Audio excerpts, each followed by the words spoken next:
Hello, everyone. This is for the Unit 3 discussion in Managing Information Systems.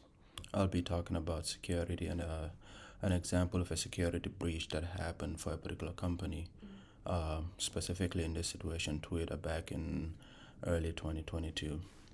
However, before I jump into that, I wanted to discuss some of the things that stood out when I read the book um, for the chapter security.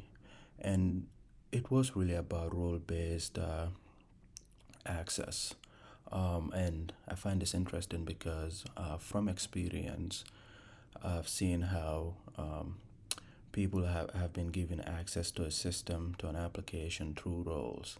And I think it is really an efficient way of handling access for different users. Regarding an example that I have for a company that experienced a security breach, Twitter happens to be one. We all know it's a social media platform with hundreds of millions of users, somewhere close to 400 to 500 million users.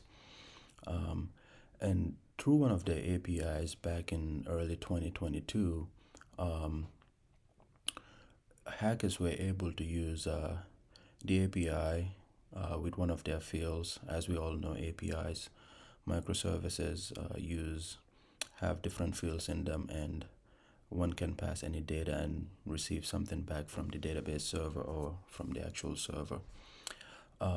So what the hackers did was that they tried random emails to see if any users were registered with those emails.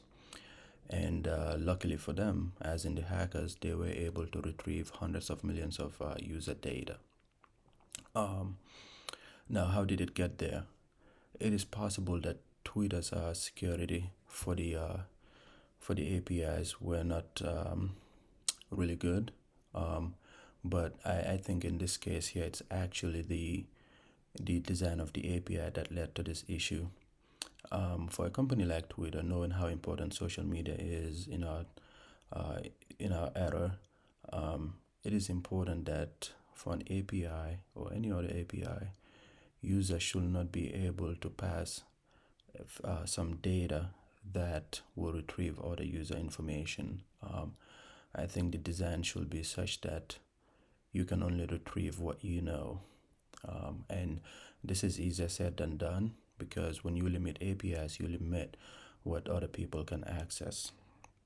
Um, as far as the authorization, I haven't really looked into how Twitter does their authorization for APIs, but I think also just from reading the book and coming up with suggestions, I think that is something that they will have to change. Um, there are different ways to go about it in terms of API authorization and going with user IDs and passwords. It's obviously not the best way to go about it right now.